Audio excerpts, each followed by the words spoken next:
This might be the most difficult moment for disaster mental health in the United States, and not just because of the tragedy itself. I'm Leo, licensed mental health counselor, and I'm talking about the flash floods in Texas that have claimed dozens of lives, including children at a Riverside girls' camp. Right now, according to the Phases of Disaster Mental Health Model, we are in between the impact phase and the heroic phase. Survivors are in shock, while the country has begun their response with generosity and support.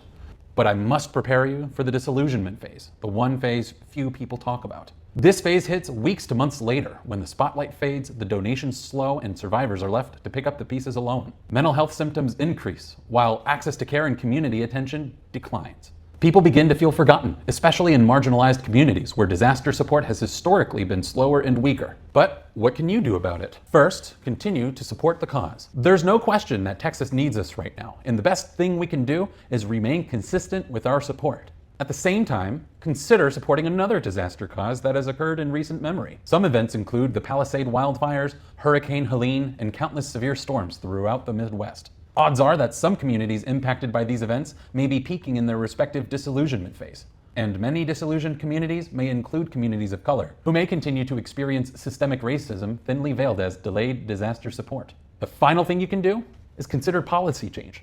You may have seen the headlines, but over the course of several months, we've seen unnecessary funding slashed and promises unkept.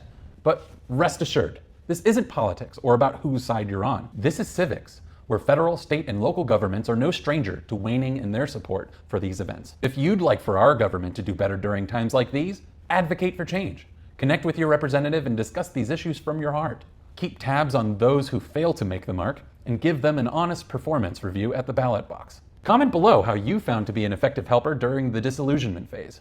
Like this video and subscribe on TikTok and YouTube to support the channel. And if you're on the sideline and disaster mental health has you feeling grief, sadness, and the like, please take this with you to therapy.